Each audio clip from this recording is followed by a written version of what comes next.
argine waan ta'eef. Mi'ootii irraa kaasaa. Kennaa kommiitii irra kaasa. Ishee galatoomaa jedhaati. Aski anin dubadha bannaati. Halima sensi Munai Halima sensi Halima sensi Kim Halima. Ayyee obsaa uummaafnaan mi'ootii qabadha. Ayyee. Okay, ani waan jechuu barbaadu tokkoffaa irratti uummanni Oromoo kaagadhaan waliin dadhabdanii sagalee nu ta'aa turtanii guddaa isaan haa galatoomaa. Haati tiyyaa miti, haati tanama hundaati. Uummaafnaan sagalee gadi qabi, uummaafnaan sagalee gadi qabi bilbila kee. Sagalee gadi qaban qannasi bareechee amma dhumaatti. Ayyee dubbadhu. Haati tiyya bichaa miti ka duute ta Oromoo hundaati. Akkaataa isii itti duute illee haala addunyaa irra hin jirreen duute anama sa'aatii kanatti waa'ee birrii illee osoo hin taane sijjamar birriin kun illee ka guurame haadhattiin manaa baasuu diddee jennaan sijjamar nu kadhachuuf miti kaasirra haadhattiin manaa jalqaba dubbadheera abshiru. Maqaa kootiin kadhatame birrichi malee maqaa keessanii miti. Ani waan miidiyaa kana dhugaa rabbi jechuudha akkuma namni sii ta'u jiru akkuma namni sii ta'u jiru namni si kuffisillee jira. Ani miidiyaa irratti miti birrii kadhatamee naa kennamu miti ka ofii hojjedhee yoo nama kennuuf hin qabu argite haati tiyya duuteetti waan ta'eef. Abshir obboleettii koo. Abshir. Kanaafuu ani waa'ee birrii osoo hin taane birrii ID'f guurame ani ID sanis bahee hojjetachuun barbaadu kalaas birrii bareedaan hojjedha haadhatti biratti hojjedha haadhatti walii galee baheera iraftis naa kenniteetti. Iraftii kiyya haga qidaamee fixadhee jedhe ani itti deebi'ee hojii kiyya hin hojjedha rabbiin sabrii fi naaf haa kennu. Dhimma birrii kana dhiisaati afaan danda'ameen anamma haga afaan Oromootiin dubbadhe kana odoo hagadha afaan Amaariffaan sagaleen ta'ame yoo taana qaata falli wayii kenname dhugaa rabbii isiniin jedha. Haadhatii akkasii ajjeesee akkasii mana keessa kadhadha jechuudha dhugaa rabbii. Kalas. Halima kalas. Dhiisaanii waa'ee birrii kana bakka dhiisaanii haafu yoo barbaadan haa gatamu gadi baasamee bakka. No. Dhiifama simbuusee hunda keessan buusee kophaa dubbadhaan inni akkana ammoo. Mubaarakki abbaan barbaade gangalatee abbaan barbaade iyyee dhaamsa koon dhaammadhee mana cufadha dhaggeeffadha ummatu. Lala miiraan hin deemu waan abadan miiraan hin deemu. Obboleettii koo yaadni kee yaada kee fudheera. Sagalee siif ta'an. Innati barbaaddu gaafa duraas gaafuma jalqabaa birriin barbaadu ani kunoora addi duniyaadha boraakiraadha. Dhaggeeffadhaa ummatu. Gaafuma jalqabaa isiin mana hojii keessa teessee kushiinaa namaa keessa teessee dhaabattee boossee iyyitee jennaan luulaa maal wayya birrii walitti qabnee mucaa kana achi keessaa baafnu jennaan kunooti luulaanis munaanis eeyyee yaada bareedaadha jedhamee ummanni keenya gara laafessi galatoomu birrii 671 walitti nuu buusee yeroo nu madaamii biyya kanaatti hin beektu warri Dubaay inaasaamu miira keessan galayaan haati duurra anduunaa wayyaa haadha namaa jettaati haadha sareedhaaf garaana nyaata rabbii koo keessa koona argaadha saree yeroo sii sareen duudaan yeroo sii ilmoo gurratte karaana deemtu imimmaantu na qabaan yeroo allaattiin ilmoon jalaa dhunaan jaljeessaa tokko yaadattu yoo ta'e ilmoon irkatti duunaan gogaa baadhattee deemti. Feesbuukii irra deemaa ture viidiyoon sun. Ilmoon duunaan du'aaruma sana qabattee deemti. Kanaafuu ajandaa maallaqaa kana mucaan gaafuma achi keessaa si baafna jennu mucaa naa qabaa akka inni murtee naa fudhatu naa godhaa jette. Ammas sanuma jette. Kabajamtoota jaallatamtoota birrii Itoophiyaa 671 walitti nu buuftan galatoomaa ulfaadha. Birriin keessa walitti bu'ee jiru 671. Ajandaan birrii cufamee galmeessaa obboleettii keenya amannu jaallannu kabajnu luulaa amma gaafa si waamnee murtee tokko murteessinee sitti himnutti amaanaa keenya suma bira ka'annee jirra. Asi sochoo achi sochoo ajandaa birrii cufnee jirra. Amaanaa keenya walii galleetu walitti qabne birriin sun haa taa'u. Qoy. Birriin sun haa taa'u sagaleetti deebina ambarraa kaabni. Dhageessanii garaa gubatee jira. Bucuusii wanni haasa'uu na dha'uu yaadda. Wanni afaan na qabe garaa waa dhale ilmoodha obboleessa jaraati jedheen of qabaatu yaadda. Dhageessanii obboleessa jaraati maal jedheen jara biratti dubbadhaadhaan malee keessi koo nama laataa jira. Ibiddannatti qabatee jira. Rafiitiin dhabe wallaahi dhimmi kun rafiitiin na dhorgi. Mataa keessan na deemi. Gurbaan kun haadha koo ajjeese. Haadha keessan hunda ajjeese. Akkanatti kan hin dubbanne waan na godhe jira. Maal ta'us obbolaadha namni maal naan jedha. Obbolaa jaraati. Jarumtu immoo deebi'anii maal naan jedhu na qabaatu.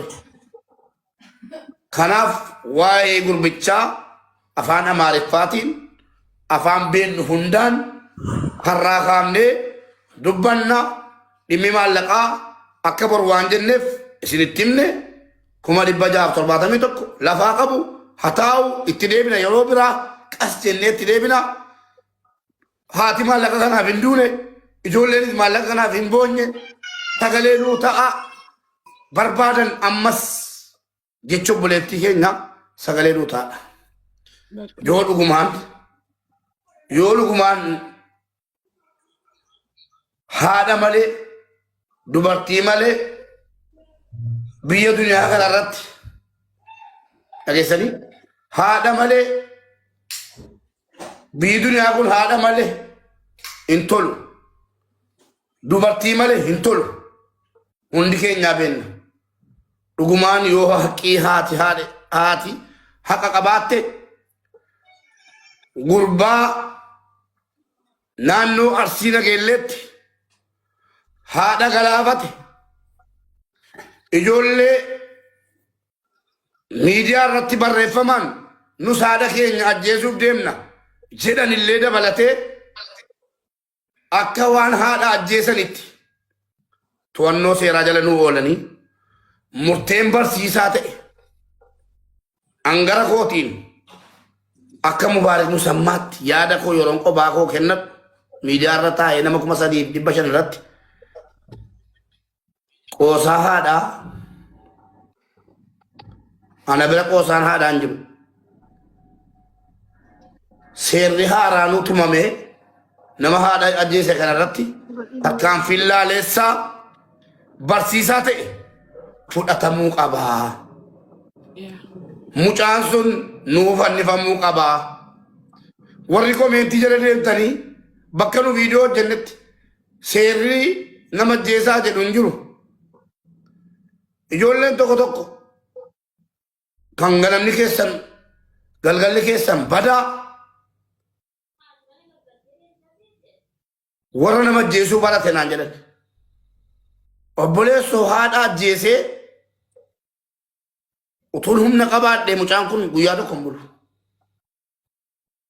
Akka waan inni haadha koos ajjeese tallaale'an. Kanaaf bakka jirtanu sagalee taatanii murteen ariifachiisa beellama maaliitti fudhatamaan yeroo beellama maaliif kennamaafi yeroo beellamaa qaxaroo kan minaamin manni murtee dhumti yeroo beellama maalii itti kennaa jira. Ilmaan haadha kanaa biyya jiranu erga akkas baay'ee ta'anii jajjabaatanii mana murteetti deddeebi'anii yoo maallaqa hin qabne maallaquma jirurraa fayyadamanii akka murteen laaleessaa fi barsiisaa ta'e mucaa kanatti kennamu irratti hojjetamuu qabaa jechuudha. Utuu haadha ilmoo danuu hin qabaanne silaa ammas akkuma baratame anu nan gala silaa biyyatti ammas galeen dhimma kana qabadhee deema xabaqaa wajjin. Alhamdulillah ijoollee danuu qabdi biyya duniyaarra. Ilmoo qabaachuun gaafa akkanaatiif. Ilmoo qabaachuun gaafa du'aniif. Dhiigni haadha kanaa jalqabarra warra lubbuun jirtan ulka jira. Tokkoffaa ilmaan hundi yaatanii ummata naannoo kaaftanii fira kaafattanii murteen hatattamaa akka mucaa kanatti kennamu gootanii nu agarsiisuu qabdu. نقرأ ميدياتين سجلي قبل هندا اسم الله كسرنا جدا كراكودي تمرات ديرا irratti wanni an jechuu barbaadu jechuudha. Sagalee kana qoy kenna. Sagalee kana naa oraaba. Arsii nageellee keessa warroonni dhimma kana harkaa qabdan mucaa qofa osoo hin taane akki mucaan kun haadha tana itti ajjeesee fi dhimma inni irraa ka'ee haadha tana itti ajjeese maqaa rabbiitiin qoratamuu qaba. Namni kun mucaan kun maraattuullee miti. Nama asiin dura maraatee fayyellee miti. Gizee tokko tokko dhukkubaan ka jedhan. Kanaan ala garuu dhimma amma nuti asirratti osoo addaan hin baafatiin dubbachuu hin barbaanne kan biraa ka ibin qaamni seeraa harka keessaa qabutu jira. Mucaa kana wanni akkana isa goosise morkatu jira. Waan nama asitti as biratti akkana jedheetiin hin dubbanne. Mucaan kun haadha ofii eega ajjeesee ofii isaatii dhaqeetiin harka kennate. Harka inni kennate jedhameetiin wanni laallamuuf hin qabu murtiin isaadha. Waan inni harka kennateef ofii isaatiif saaxile jedhee yakki isaa kun laallamuu qabu tokkoffaa. Lammaffaa mucaa kana akka inni akkana godhu nama duubaan isa godhatu jira. Nama miira kana keessa isa galchetu jira. Namoonni duubaan jiran sun akka seeratti dhiyaataniitiin murtii mataa isaanii fudhatan. Namni lafaa ka'ee haadha ofii hin ajjeesu. Akka mucattiin jettetti haati duraan mana biraa mana masaanuudhaan mana biraa jirti ture. Haati mucaa kana lola qaban ture. Nyaata kennaaf jetteetiin ilma ofii bira kadhaite. Mucaan immoo nyaata haati kennituuf sanirratti waan biraa ka gurraa qabutu jira ka inni dhagaye. Saniin haadha isaa ol kaa'eetiin kil godhe. So duumni waan kana namoonni waan kana keessa jechaanillee haa ta'u gochaanillee harka qaban kan jiran hundi isaanii seeratti akka dhiyaatan mucaan murtii du'aa fudhachuun yoo isin mucaa kanarra murtii du'aa kan fudhanne taate nama 5 kunoo Dubaay irraa dhaadatu jiran haadha ajjeefna jechaa jiran koomantii irra dhufanii haadha ajjeefna jechaa jiran du'aatii haadholii kennaa amma hundaaf jechuudha. Namni sababa ta'e seera mucaa kana umrii waggaa guutuu itti murteessee gadhiiseera. Yoo umrii waggaa guutuu ka itti murteessitanii gadhiiftan ta'e haala sukkanneessaadhaan haadha tana ajjeese. Awwalaa miti seerri quba qaba waan kana mucaan kun atiin durallee haadha morma mureetiniin eegasii hidhamee gadhiifame. Himannaan mucaa kanarra banamaa jiru tokkoffaa miti. Himannaa lammaffaa sadaffaadha haati ka himate. Awwalallee waasiin gadhiifamu hunda isaa ragaan information na bira jira. Yoo mucaan kun murtii du'aa kan fudhanne taate haadholii amma booda ajjeefaman irratti seera Itoophiyaatti murteessee jedhee fudhadhaan. Seera Itoophiyaatti nu ajjeesisiise jedhee fudhadha malee ilma dhiiraattu haadha ajjeese jedhee hin fudhadhaan akka luulaatti biyya keessa jira biyya tana irratti namni nu ajjeesisiise seera jedhee fudhadha yoo murtiin du'aa ittiin fudhatamin. Tokko miti ka inni ajjeese lamaa miti awwalallee yaalii godhee jira lammaffaadha ka ajjeese mucaan lafaa ka'een ajjeesne namatu duubaan jira dhimmana in dhukkubaa sammuun sirri hin jiru kana lafa kaahaa hin jiru diingatatti yoo nama ajjeese seeratti gaafataman itti yaadamee namni sammuu dhukkubu nama ajjeese awwaaluu yaadatu awwaalee quqqurxuu yaadatu billawaan bira mureetiniin morka keessaa ol bahe finiina keessaa ol bahe mucaa kana waan kana gochisiise jira. Kana hunda seerri duubaan qoratee ka dura jiru murtii ajjecha ka duubaan jiru hunda isaanii hanga godinaatti warroota jiran hunda qoratee seeratti akka dhiyeessu hangaafiin kiyya kan kennaa itti fufi.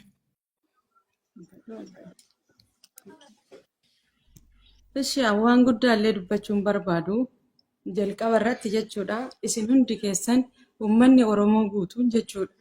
Inni duuti haadha keenna du'a keenna jettanii waan hundaa nu bira dhaabattanii nu waliin booya nu waliin iyya akka nu taane ta'a miidhamni keenya kun isinitti dhagahame sagalee nu ta'aa turtan hundi keessan galatooma waan jedhee isin galatoomfadhullee hin qabu jedhe itti aansuuni ammallee sagalee nu ta'uun keessani itti haafuuf waan biraallee hin jenne nu wanni guddaan nu quuqaru waan birri itii miti birri uumamaa miti ajandaa kennaallee miti. Nuti daa'imni kun lafaa ka'ee miti haadha teenna ka'ee ajjeese. Waan qe'ee kennaallee nutu beeka. Namni gariin beekuu danda'a. Isin beekuu dhabuu dandeettanii jechuudha. Kanaaf sababni ka'umsa mucaa kana ajjeecha kanaaf ka'umsa isaaf ta'e addanuu haa ba'u. Haa nu qoratamu. San booda mucaa kana murteen isa fakkaatu murteen isa madaalu irratti haa fudhatamu. Ani waan guddaallee hin dubbadhu. An dhugaan isiniin jedhe.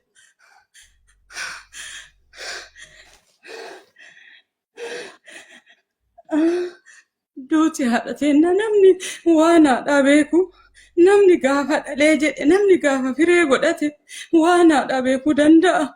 Namni gaafa hoosise waan haadhaa beekuu danda'a. Waan biraan jedhu ani amma duuti haadhateennaa tuni mucaa kanarratti murteen ulfaataan irratti fudhatame namoota kaawwanii fakkeenya ta'ee jechuudha. Duuti haadholee dhaabachuu qaba baqqaan waan biraallee hin jedhu. Duuti haadholee dhaabachuu qaba. Duuti haadhateennaa fakkeenya nama maraaf ta'uu qaba. Mucaa kanarrattis murteen ulfaataan fudhatamuu qaba. Waan biraa waan guddaa jedhullee hin qabu. Ulfaadhaa galatooma.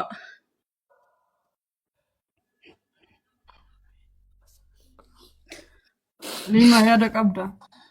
Wanni dabaltanuu jiraatu.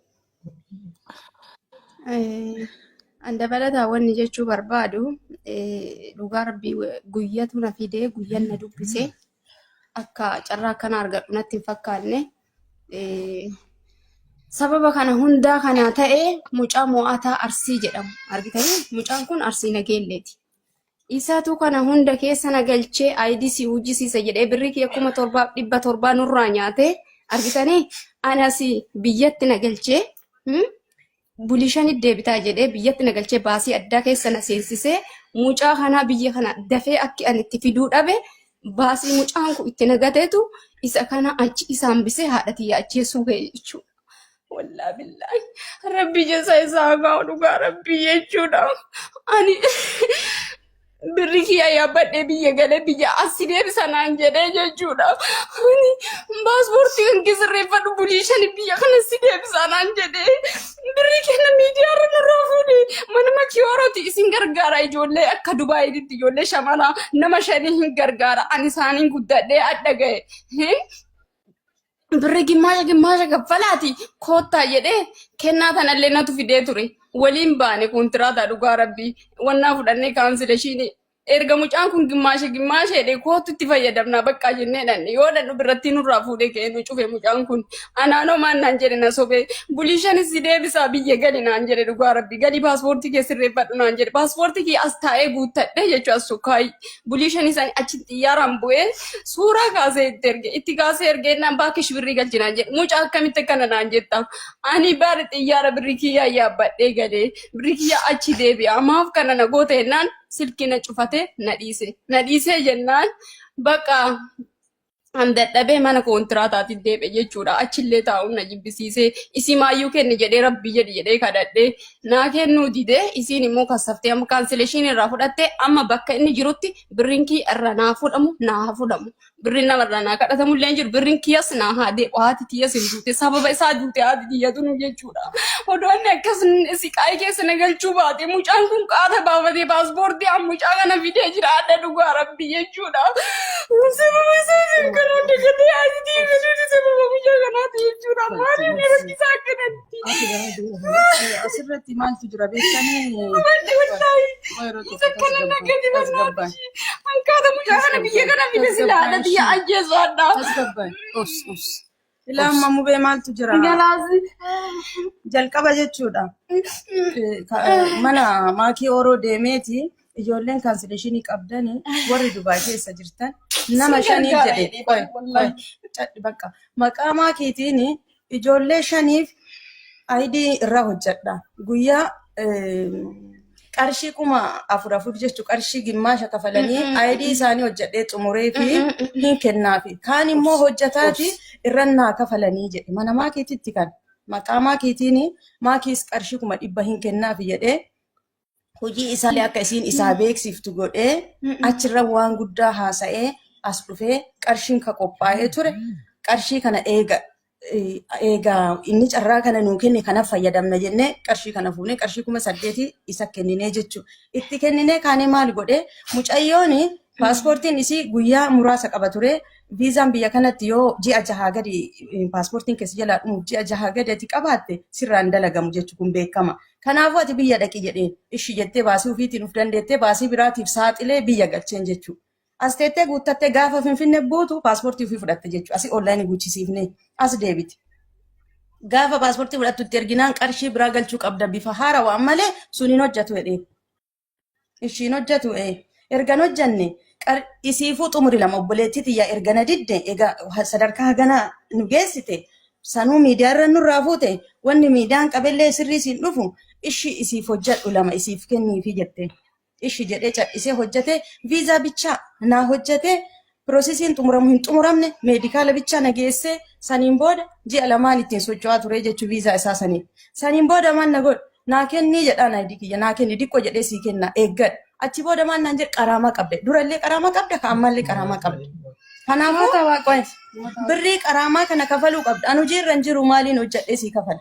Yoo na kafalchiistallee ta'e ayidii kiyya naa xumurii naa kenni hojjetadhee sii kafala. Jalqaballee keetti kan kee 4,000 birrii an qopheeffadhe nama lamaafin hojjedha jettee eegatti dubbatte jedhee sii kenneera. An dubbillee isinitti hin dheeressu. Ergasii an qaraamaati jettus anin kafala. Hanqina qiyyaa miti qaraaman nagalchuun situ nagalche. Waan sirraa eegamu waan atiin xumurreef qaraama seene ishii waraqama sanuu naa xumure hojjedhee kafalee sii kennaa jedheen. Yoo waan kana naan kenni yoo qarshii kana naa hin daballe ayidiin kan keessiin hojjetamu naan jedhu usuma kadhadhu usuma wogadhu usu barreeffamaan dubbisu oduu sagaleen isa dubbisu dhumarratti kaansilsi godha bilookisi godha jedhee nadhaadachuu jammara. Hagana qaraamaan nan laakkaa jechuudha. Qaraamaan meeqa nadhaqe 2,000 birrii 550 nadhaqe. Gaafa kan anama bilookillee ta'e birrii kennatti illee oolaan jiru isinillee kisaara isaa mana madaa'imni seente. Anis kisaara keessa jira ammallee zooree biyya nagalchaara waan ta'e maal gochuu qaba dhaqee seeratti iyyachuu qabaa jedhee leebiroofisii dhaqee iyyadhe.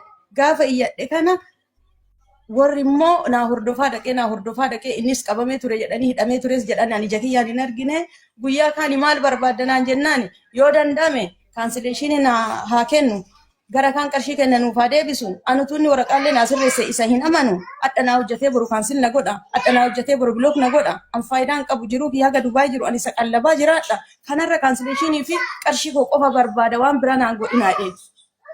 Ishi jedhanii booda maan naa kennan kaansileeshinii koo qofa naa kennanii jechuudha. Isaan illee maal godharre haga deemuu qaban deemaniiran deemtee kassasuun dandeetta mana murtiillee naan jedhaa turan. Anirra deemee achi dhaqee jechuun waan na barbaachisan sadarkaa isa hordofuun barbaada. Erga kaansileeshinii kiyya argadhe yoo argadhe waan biraa yaala jedhee itti dhiisee biraa hafee yoo oduu haasaaniin galeerallee jedhan kana dhugaaf dhara wanta qulqulleeffadhellee hin jiru jechuudha. Nu kanaafi kana hunda dhugaadha akkasiin jette mucayyoon kun biyya galtee baasiif saaxilamuu baatte uduun asii hojii irra jiraadheeti mucaan kun haga ammaa biyya san hin taa'u jechuudha. Dhugama haati teenna sababuma isaa nyaattamte kana rabbillee itti argu nu wanti goonee dandeenyu hin jiru wanni seerri qabee miidiyaatti illee himachuun hin danda'amu jedhanii jennaan sodaannee cadhibne eegaadha dubbiin nu dubbiste jennee dubbataarra kanaammoo isin nu beeka. Dhimma kana maakiin orootiin naa gaafadhu jetteetiin mana isii waan ta'eef promooshin isii wanni jedhe waan ta'eef gaafattanii keessan isii. Akki ila bilbila maakii oroo sanillee ani hin arganne viidiyoo dalaguuf yoo an viidiyoo dalage mucaan kun yookii bilookii na gochuu danda'a sodaadhe yookii kaansil na godhaaf sodaadhe bilbila maakii sanuu dhabe kan mubaarakiituu iyyaafadhee dhabe viidiyoo yoo dalage viidiyoo saniin dhaqee dafee narra waa wayii hojjetaaf sodaadhe dhaqee seera iyyadhe. Seerri kaansileeshinii irraa naa fuudhee akkasi. Bakka abbaan Abdallaallee waan as jiruuf mana isii eegatee haga ammaa dhaga'uu dhabuudha gara jiruutti deemna. Footoo isaa waan ragaalee si bira jiru kulli naa ergi abbaan Abdallaallee as keessa jira yaani. Injira ragaan na bira kan ittiin kasabneerru waan ta'eef rakkoo hin qabu mucaa illee biyya jira yaani. Miidiyaa irraa argeen beekuuf biyya galee jedhanii biyya qabaa biyya bakka yoo galeellee kanas qabeenyaan qabaa haa kafalu birri kenna dhugaa rabbi maaliif haadhati yallee dhabe birri kiyyallee dhabu'an inde sababa isaati kun katee waan ta'eef sababa isaa duute haati tiyya kalaas isatu baasiin taane guyyaa inni achitti guyyaa 5 jedhe san viidiyoo guyyaa san waraabame jira mana isiitti mana isaa miti ani wanna isaa dhaqee waraabeeraan viidiyoo kun tiiktook kiyya alii mana jedhaa keessa seenaati ilaala ani eenyu ofiisii isaa dhaqee waraabee jira innillee keessa jira anillee jira mucattiin tuillee jirti nama sadii waraabee jira risiit illee qaba. Barreeffamni barreesseen arrabsaa ture hunda qabaan. Guyyaa inni achitti waadaa waan kana seenu viidiyoo waraabamee namni qabu jira jechuu barbaade. Uummanni Oromoo hunduu dhagaa ture guyyaa san waan ofiillee seenee qaaseeraan guyyaa san maakiin illee seentee dhuftanii nuun jettee dhufneerraa kana nuun jedhee haa galatoomu inni jennee isa galatoomfannee uummata Oromoo irratti kabee kun beekamee koomentii asirra barreessa. Nu ila laayiviirra seennee dubbanne malee nu akkana yaannee viidiyoo waraabbanne garuu sa'aatii ofiisee waraabbanneera. Sa'a inni laayivii seeneera mana isaati. Jechaani yoo guyyaa biraa gootanii wayyuu waan kana. guyyaa biraa ቆይ maqaan isaa inni jedhama. Mo'ataa Waaqeeti. Waaqeen Maataa waaqee duubeeti. Mo'ataa Waaqee Dubee. Hayyee ragaalee jiru hunda nuuf kenni. Obboleettii ta'e namaa killee nama rakkoo hin qabu. Waan ofii immoo keessaanuu waliiwwan jechuu dandeenya. Haga amma miidiyaa irraan baane waan miidiyaa irraan bahin homaa gochuu hin dandeenyu. Yoo biyya keessa jiraate mubeelleen jira anis jira seerri biyya keessa hin jira. Yoo biyyaan ala jiraatelleen akkasii du'aatii haadhatee naatiif gahee parsantii 60 isa taphatee jechuudha. Maaliif osoo naala shayxaanaati haadha wal qadar haa qadara ta'u garuu inni martuu sababa ta'a. Kana gara itti deemamuu qabu gaba seeraatiin itti deemama. طيب أستاذني تو أنتم رجعتوا جرو تراني دولا لكوسة تكو أستاذني Eenyutti erkatutti.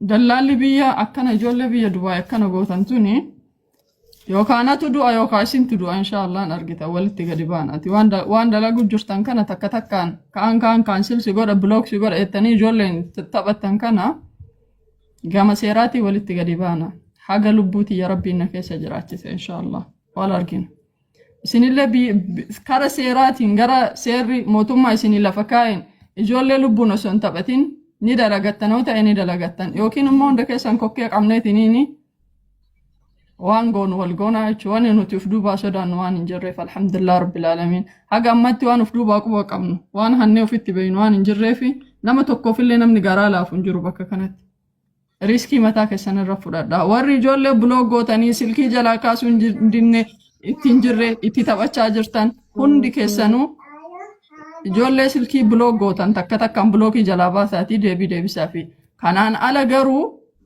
in argitan akka miidiyaa raasu inu kan osoo hin ta'in dachii irratti yoo Dubaay taate Dubaay keessatti footoo kee qabna yoo Itoophiyaa taate Itoophiyaan seera qabdi nama mee mattaa'aa nyaatee yookiin gubboo nyaatee si gadi dhiisu immoo akkanumatti teennee wallaalla inshaallah soo kanaaf uf kabaja kan biraa እኔ በአማርኛ ለማውራት ፈልጌ ነው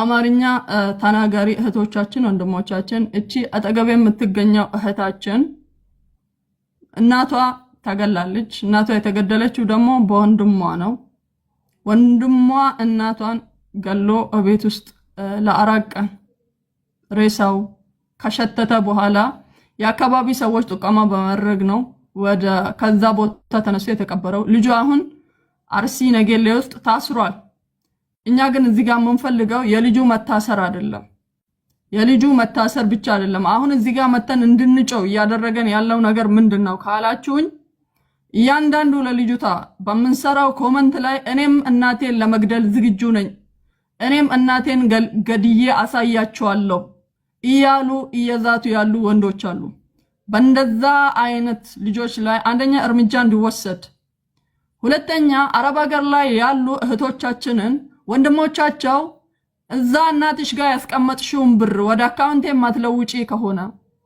ያንን መሬት በስሜ የማታደርጊ ከሆነ እናትሽን እገላለሁ ብሎ ያስፈራሩ ያሉ ወንዶች አሉ ይሄ በጣም ከባድ ነገር ነው በሌላ አይደለም በባዳ አይደለም አብሮ በተወለዱ ከአንድ ማህፀን በወጡ ወንድሞቻቸው እየተስፈራሩ ነው አንቺ ያንን ብር እናትሽ ጋር ያስቀመጥሽውን ብር ወደኔ አካውንት ማታዞሪ ከሆነ እንደዚህ ማታደርግልኝ ከሆነ ከዛም አልፎ ተርፎ አይዲ ተሰርቶለት ከሀገር ወጥቶ እኔ ገብቼ እናቴን ገድዬ ያሳይሻለሁ ብሎ እያስፈራራ ያለ ወንድ ልጅ አለ ያ ደግሞ ከነሙሉ መረጃ እጃችን ላይ አለ ይሄ አሉባልታ ሳይሆን ማለት ነው አሁን ከኢትዮጵያ ህገ መንግስት እኛ ምን ፈልገው ይሄ በአርሲ ነገሌ ዞን እናቱን ኮንሺየስሊ ነው የገደለው መጀመሪያ ደግሞ ጥቃት አድርሶባታል በእናቱ ላይ በአንገቷ ላይ ጥቃት ማድረሱ ታስሮ በዋስ መለቀቁን እናቱም ይቅርታ ታድርገለት የወለደ አንጀት ነውና ይቅርታ አድርጋለት ሊሆን ይችላል ግን እናቱን መጀመሪያ የግድያ ሙከራ አድርጎበታል ይሄ ልጅ ማለት ነው ሁለተኛ ተለቀቀ እናቱን ገደለ እናቱን እንዲገል ደግሞ ያነሳሱ ከኋላ ያሉ ሰዎች አሉ እነሱ በህግ እንዲጠየቁ እንፈልጋለን አርሲ ነገሌ ውስጥ ያለው ህግ ካለ ማለት ነው ሁለተኛ ይሄ ልጅ በአርሲ ነገሌ ውስጥ እናቱን ገሎ ቤት ውስጥ የቀበረ ልጅ ተገሎ ማየት እንፈልጋለን የኢትዮጵያ ሴቶች ይሄ ልጅ የግድያ ሞት የማይፈረድበት ከሆነ እኛን የገደለን ወንድ ልጅ ሳይሆን የኢትዮጵያ ህገ መንግስት ነው ብዬ ነው ማስበው እኔ ምክንያቱም እናታችን ተገላለች ድምጽ ሆኑን ስንልኛ እኔም ለመግደል ዝግጁ ነኝ ብሎ እያስፈራረን ያለ ወንዶች አሉ። አንድ ሁለተኛ ከነሙሉ መረጃ ከነቅጂው እናቴን ለመግደል ወደ ሀገር ቤት እየገባው ነው እያለ ልጅቷ መቃወም መቀመጫ ያሳጣ ወንድ ልጅ አለ። ሌላው ደግሞ በስሜ ንብረቱን ማታደርጊ ከሆነ እናትሽን ገድዬ ያሳይሻለሁ ብሎ እያስፈራሩ ያሉ ወንዶች አሉ። እነዚህ ሰዎች ከስራቸው እንዲቆጠቡ በዚህ ልጅ ላይ የግድያ ሞት እንዲፈረድበት እንፈልጋለን። የእድሜ ልክ ጽኑ እስራት አንፈልግም። የግድያ ሞት የኢትዮጵያ ህገ መንግስት የግድያ ሞት ያስፈርዳል። አገዳደሉ ታይቶ የወንጀሉ ክብደት ታይቶ የግድያ ሞት በኢትዮጵያ ህገ መንግስት ይፈረዳል። አይደለም በኢትዮጵያ ህገ መንግስት በአሜሪካ ህገ መንግስት ይፈረዳል፣ በካናዳ ይፈረዳል፣ በቻይና ይፈረዳል። ኦል ኦፍ ዘ ወርልድ ሁሉም አገር ላይ ያሉ ህግ ሩል ኤንድ ሬጉሌሽን የግድያን ሞት የሚፈርዱት አሉ። ከዛ የግድያ ሞት የሚፈርዱ ከባባድ ወንጀሎች ውስጥ በሴት ልጅ ላይ የደረሰ ጥቃት ስፔሻሊ አሜሪካ ውስጥ ሴት ልጅ ከደፈረ ከገደለ አሰቃቂ ግድያ ካደረሰበት ይገደላል። በኤሌክትሪክ በተለያዩ መንገዶች ይገደላል። ስለዚህ የእውነት የኢትዮጵያ ህገ መንግስት ለሴቶች መብት የሚቆም ከሆነ እናታችን መጀመሪያ የግድያ ሙከራ ተደርጎባታል። ሁለተኛ ላይ ተገላለች። ተገላ ብቻ አይደለም ተቆራርጣለች። ኢቭን መቅበሪያ ራሱ አላገኘችም። ከገማች ከተላች በኋላ ነው የተቀበረችው። ልጁ ወደ ህግ ሄዶ እጅ መስጠቱ ለምረት የሚቀርብ ጉዳይ ሊሆን አይገባም። ይሄ ነገር ካልተደረገ ግን እኛን የገደለን እኔ ደግሜ እናገራለሁ፣ እኛን የገደለን ወንድ ልጅ ሳይሆን የኢትዮጵያ ህገ መንግስት ነው። ሴቶች እየተደፈሩ ነው ያሉት፣ እየተገደሉ ነው ያሉት። በአባቶቻችን ነው እየተደፈርን ያለ ነው። ኢትዮጵያ ውስጥ በአባቶቻችን ነው እየተገደልን ያለ ነው። በልጆቻችን ነው እየተገደልን ያለ ነው። አሁን አልፎ ተርፎ የ40 ዓመት የ60 ዓመት አዛውንቶች በልጆቻቸው እየተደፈሩ ነው። ይሄ በህግ ሊጠናበት ይገባል። ይሄ የኢትዮጵያ ህዝብ አሰቃቂ ሞት፣ አሰቃቂ ግድያ በሁለት ወንድ ላይ ቢወሰድ ይሄ ሁሉ ባልተደረስን ነበር። የፌበን ጉዳይ እንደዚህ የጨውን ነበር። እስካሁን 22 ዓመት ተፈርዶበት በስንት ህግ ተከሶ እንደዛ ነው ያለው። ሌላም ሴቶች በየቀኑ እየተገደሉ መሬት ላይ መንገድ ላይ እየተገደሉ ነው። በዚህ ሰዓት በኢትዮጵያ ኑሮ ደረጃ በዚህ ሰዓት ውጪ ከመኖር እስር ቤት መኖሩ የተሻለ ነው። ምክንያቱም ለሚበሉት፣ ለሚጠጡት፣ ለሚተኙበት ስለማያስቡ ከህይወት ደረጃ ታቁታላችሁ። ኢትዮጵያ ውስጥ ያለውን ህይወት ደረጃ ታቁታላችሁ። ስለዚህ አንድ ወንድ ልጅ እንደ መፍትሄ እስር ቤትን ወስዶ የሆነ ሰው ላይ ጥቃት ማድረስ ይችላል ማለት ነው። ይሄ እንዳይሆን ግን አሰቃቂ ግድያ እሱ እንዳስካሄደው ለህዝቡ አስተማሪ የሚሆንን ግድያ በልጁ ላይ ይወሰድልን። በልጁ ላይ ብቻ አይደለም፣ ልጁን ለዚህ ጉዳይ ያነሳሱት ኢንፎርሜሽን የሰጡት እንደዚህ ሊያደርጉህ ነው ብሎ ያደረጉት ከአርሲ ነገሌ ዞን መሬት ላይ ያለ በጣም ከባድ ነገር አለ። ሊጠናበት ሊሰራበት ይገባል። እኛ ፈራጆች አይደለንም፣ ግን ደግሞ ህገ መንግስቱን አንብበን እናቀዋለን። የኢትዮጵያን ህገ መንግስት እኔ አንብቤዋለሁ፣ እናቀዋለን። የግድያ ሞት ያስፈርዳል። እኛ ህገ መንግስት ውስጥ ገብተን እንዲህ ነው እያልን አይደለም። ነገር ግን ሊጠናበት በሚገባ ደረጃ ሄዶበት ይጠናልን ነው። ኋላው ከየት ነው የመጣው? ልጁ እንዴት ነው የገደለው? እናቱ መጀመሪያ የግድያ ጥቃት ለምንድን ነው ያደረሰበት? ይሄ ነገር ይጠናልን። ከኋላ ያሉ ሰዎች ይታሰሩልን። በልጁ ላይ ደግሞ የግድያ ሞት ይፈረድልን። ካልሆነ ግን ነገም እኛ እዚህ መተን ልጄ ነው እኔን የገደለኝ ብዬ መጮህ አንችልም። እኛ ሴቶች እንደዚህ ደረሰባቸው ብለን አንችልም። የ4 ዓመት ሴት ልጅ እየተደፈረች ነው ያለችው። ግን 30 ዓመት 10 ዓመት 12 ዓመት ተፈርዶበት ታስሮ በይግባኝ 8 ዓመት ታስሮ ነው እየወጣ ያለው። ይግባኝ ታውቃላችሁ፣ በአንድ ዓመት ውስጥ 4 ወር ይግባኝ አለ። ለምሳሌ አንድ ወንድ ልጅ 25 ጽኑ እስራት የሚፈረድበት ከሆነ በአራት ወር ሲባዛ በ25 ስንት ዓመት ይቀነስለታል? ወደ 18 ዓመት ምናምን ነው የሚሸጋሸገው። በዚህ ውስጥ ደግሞ ይግባኝ አለ፣ ምህረት አለ። በእንደዚህ አይነት ደግሞ እየተለቀቁ እነዚህ በጣም ጭንቅላታቸው ትክክል ያልሆኑ ሰዎች ወደ ማህበረሰቡ እየተቀላቀሉ ተመልሶ እኛ ላይ ጥቃት እያደረሱ ነው ያሉት። ተመልሶ እኛን እየገደሉ ነው ያሉት። ስለዚህ ኢትዮጵያ ውስጥ የሴቶች መብት ካለ፣ የእውነት ለሴቶች የቆመ ህገ መንግስት ካለ አስ ኢንተርናሽናል ይሄ ነገር ሊሰራበት ይገባል። ይህ ልጅ የግድያ ሞት ካልተፈረደበት እኛን የገደለን የኢትዮጵያ ህገ መንግስት ነው እንጂ ወንድ አይደለም ብዬ ነው እኔ እዚህ ጋር በሙሉ አፍ የማወራው። ምክንያቱም እየተናገርኩ ነው ያለሁት። መጀመሪያ የግድያ ሙከራ አድርጓል፣ ሁለተኛ ላይ ገሏል፣ ተውም ቆራርጧል፣ እቤት ውስጥ ቀብሮ ነው የሄደው። ስለዚህ ሌላው ደግሞ እዚህ ጋር 5 ሰው ከሙሉ መረጃ ጋር እዚህ ላይ እኔ እናትሽን ገድዬ ያሳይሻለሁ ያንን ብር ወደ አካውንቴ እማታስተላልፊ ከሆነ እናትሽን እገላለሁ ብሎ እየዛተ ያለ ሰው አለ።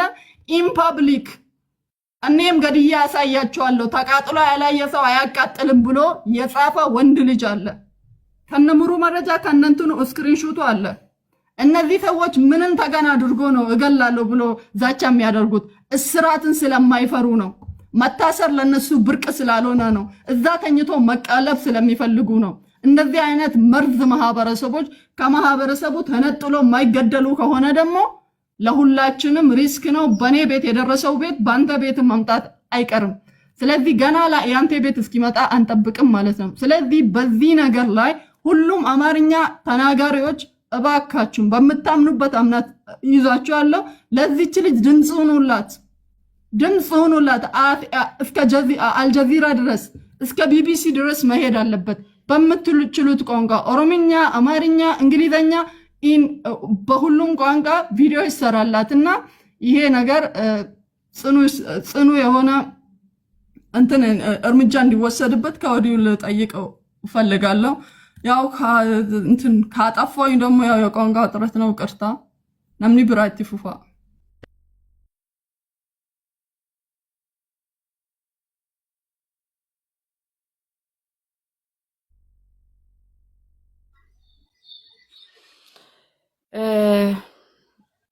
Dhugaadha lula waan dubbatte wanti kikkilii dubbatte ustaazonni keenya gurguddaas beektomni keenyas itti baatanii xiqqoo ishii irraa nu dubbattanii bareedaadha. Sunumaafuu waan kun waan haadhaati. Waan haadhaatidha. Waan haadhaa waan ta'eef waan zimnu jechisiisu miti waan kun. Sinii galee miti. Waan zimnu jechisiisu miti. Gubaa haadhaa immoo warri haadhaan qabnes ni beektu, warri biyya ormaa keessa jirtanis mi'a haadhaa ni beektu, hammam akka ulfaatu ni beektu. Kana dura nu kan beeknu ilmoon dhiiraa haadha jaallatti, ilmoon dhiiraa haadhaaf sassatti, haadhaaf waa qabattee galtii, oskattee kaddamatti kan jettu. Amma garuu haadhaas faraarra'u, haadha ajjeesuu dhufaa jira. Kanaga ulamoonni keenya gurguddaan waan ustaazonni keenya beektonni keenya gaa sinduran dubbannu beektotuma waammatuuf hidhas waamaa jirra. Ulamootuma waammatuuf si waamaa jira. Beekama ofii dura kaa'uuf sin kaa'aa jirra. Sanammoo gaa inshaallah sagaleen keenya simbira yoo dingata geefi malli mucaa kanaaf haqqiin haadha ishii gada haa ba'uufi dabalataan immoo ijoolleen biyya arabaa keessa jiran haadha isaanii malee waan biraa waan itti gudunfatan hin qaban. Sanaafidha haadhatti waa ergatu. Haati garuu nurra darbee miidhamni haadha keenya irra gahaa jira jechuudha. Kanaa booda gadi baatanii fala faluudha. Mala maluudha. Mala hin qabnu yoo ta'e immoo akkuma lulaan jettee afaan Amaariffaanis afaan warra kaaniinis gadi baanee iyyanna. Kabajaadhaan dura sin kaawwannee kabajaan sin waammachaa jirra. Sin qabna jenneetu beekaa qabna. Ustaazota qabna. Jenneetudha beekaan keenya ustaazonni keenya gadi bahaa dubbadha. Kuni waa'ee haadhaati. Kanaafuu waa'ee haadhaa irratti immoo hin qalladamu hin beektu. Kanaafuu gadi bahaa irraa dubbadha. Kanumadhaan waan hin jedhu. Salaamu alaikum warahmatullahi wabarakatuh.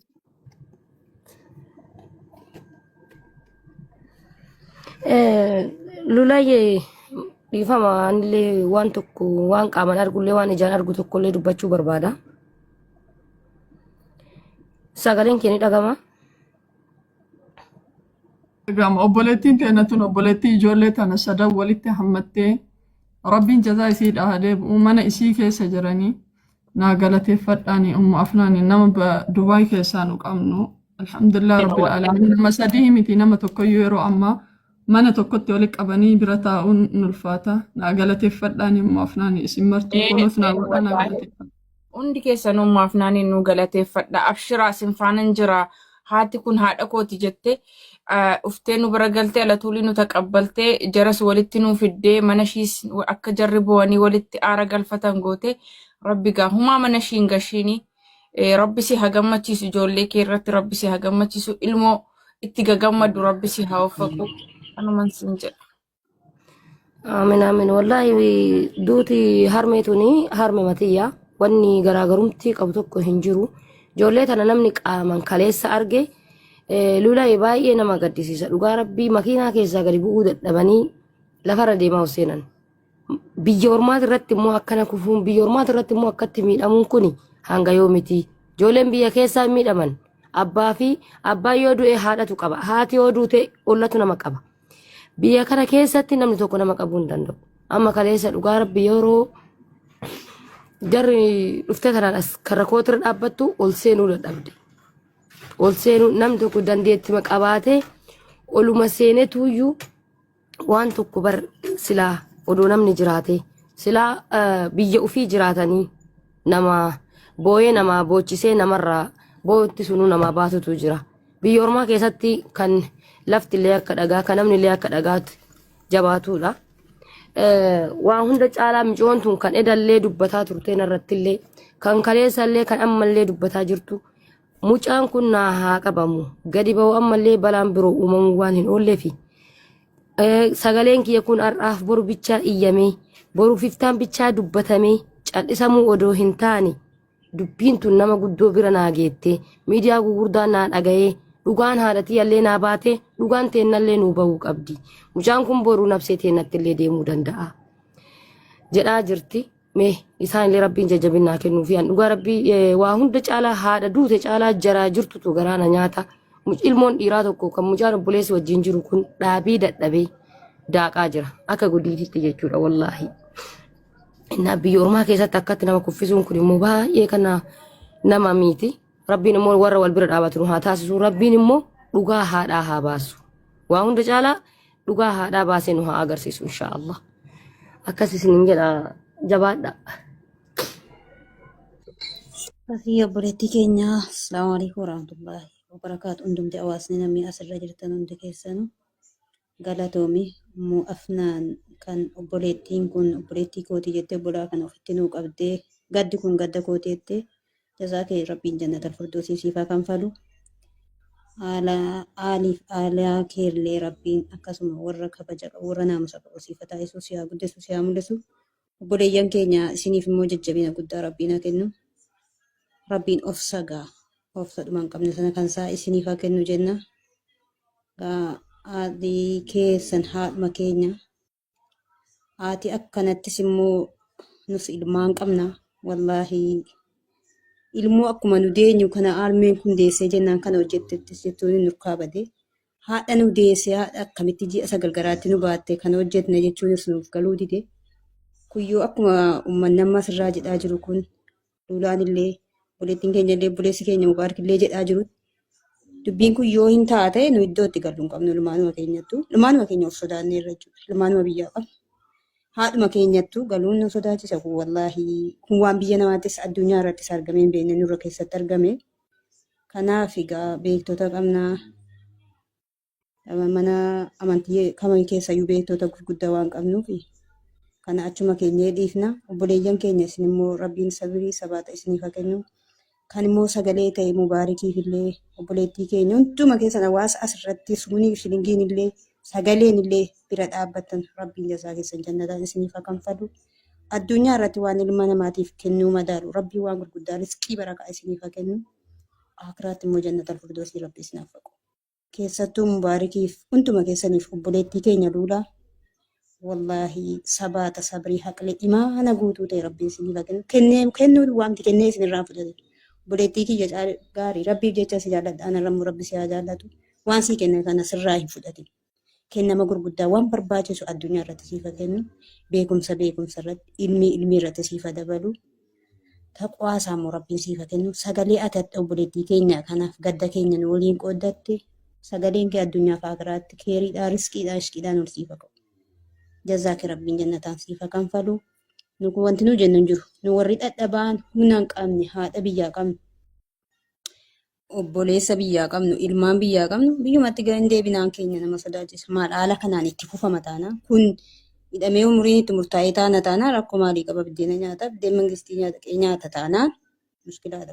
Mushkilaa guddaadha wallaahi akka yaada dadhabbii mataa kootiin.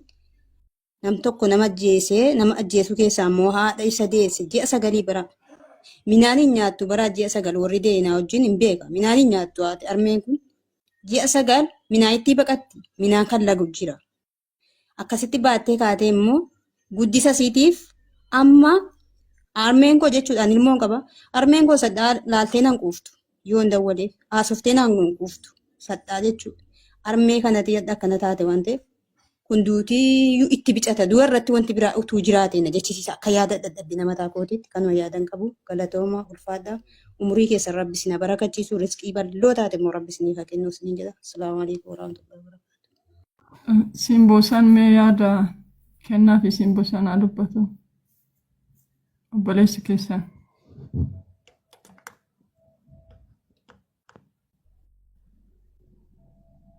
Kennaa koo simboosaniif kennimee carraa. Amma kana goona Lula. Lula ne gama? Kana maaliif? Amma laayibii caalaa yoo danda'amte galgala kana achan ba'a jala biratti yookaan immoo boru mucaanis hojii galti waan ta'eef ganamaan deebiitanii hunda jalaarraa viidiyoo fuudhee akka uummanni sagalee jalaaf ta'u yoo amaariffa beekan yoo hin beekne afaan oromootiin dubbatanu ana amaariffaan dubbadhee viidiyoo bareedaa tokko kan daqiiqaa 2-3 waraabaa hundi keessa riipoost koppiliin gootu afaan jalaarraa waan barbaadan afaan jalaarraa dubbatanu yoo hin dandeenye galgala kana naqa yoo hin dandeenye bor ganama dhaqeen tuu mucaanis hojiin galin sadan jalaa qunnamee inshaallah rabbi jedhe viidiyoo irraa fuudha amaxxanfamu feesbuukii viidiyoocha olii gadi fuutu. Bakka hunda akka inni galu goone feesbuukii irratti nan gadhiisa. Kanaan gabaabsinee jira laayivii irraa tuu deemsifne tola dhiifamaa wajjin. Kennaa isin deema. Asumatti gabaabsinee. Obboleessi isii takka osoo dubbate. Ishi. Dubbadhu obboleessa keenya.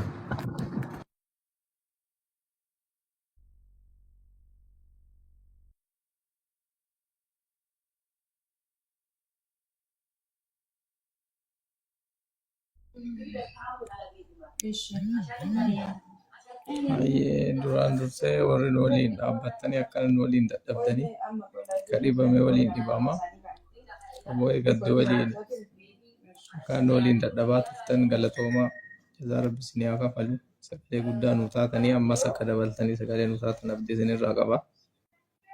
Itti aansee dhuguma haati tuni nu warra sadii yookaan 8 sanaa dhaltu malee 9 sanaa dhaltu malee salgan sun warra gadaamessa isiitii bahe malee haadhuma teessanii haadhuma ta'e jettanii ittiin waliin akka dhaabataa turtanii baay'ee galatoomaa waan akkaan hojii dhaabattanii nu deeggartaniif karaa kamiinuu sooshaal miidiyaan haa ta'u yaadaan haa ta'u gocha karaa kamiinuu galatoomaa isiniin jechuu fedha. Itti aansee ammoo ani murtii kana rabbumaa fi mee warruma mootummaa qaama seeraa bira eega malee ani waan jedhullee hin qabuyyuu seeraa fi nu dhiibbaa godhuu qabu hundaa hin goona. Isinillee nu gargaartanii sagalee nu taatanii amma danda'amuun mee murtii waaqumaa fi seeraa kana hin dhageeffanna jechuu barbaada. Ani waan biraa waan isiniin jedhu hin qabu guddaa galatoomaa ulfaadhaa isiniin jedhaayyuu.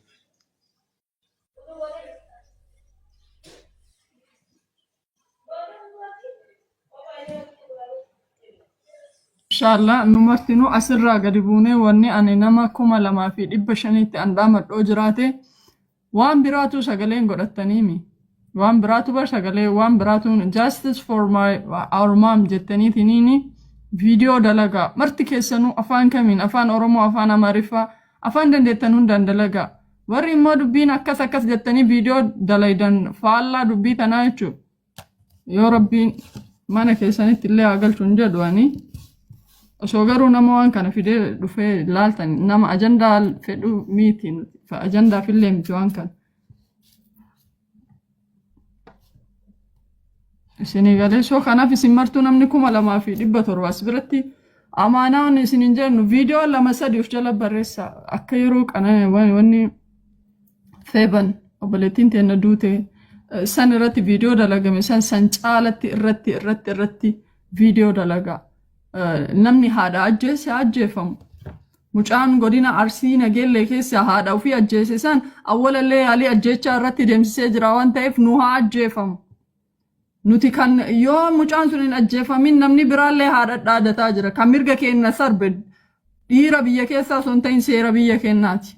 Jedhaatii viidiyoo dalagaa. Miknyaatuun seerri biyya keenyaa nama nu ajjeese irratti ajjechaa hin murteessisiisa. Namoota nama ajjeesan irratti haala isaan ajjechaa san itti raawwatame laalameetiniin murtiin ajjechaa akka irratti fudhatamu hin jira. Seera Itoophiyaa keessa hin jira.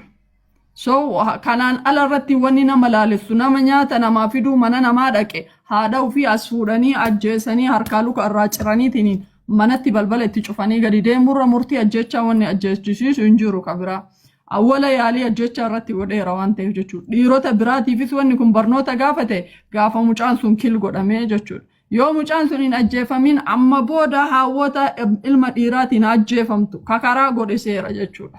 Yookiin immoo mana murtii aanaa godina saniiti warri karaa godhe jenneetiin hin fudhanna nuti. Yoo achirratti murtaa'uu hin dandeenye haga godinaatti hanga federaalaatti deema dubbiin kun. Warriin dhimma kana harka qabatanii jirtan yoo achitti murtiin ajjechaa kan murteeffamne taate yigbaanyii gaafadhaa gara oliitti ni ergadhaa. Gara Finfinnee federaalaa isin fiddan taanaan anillee ni jira namni biraallee ni jira.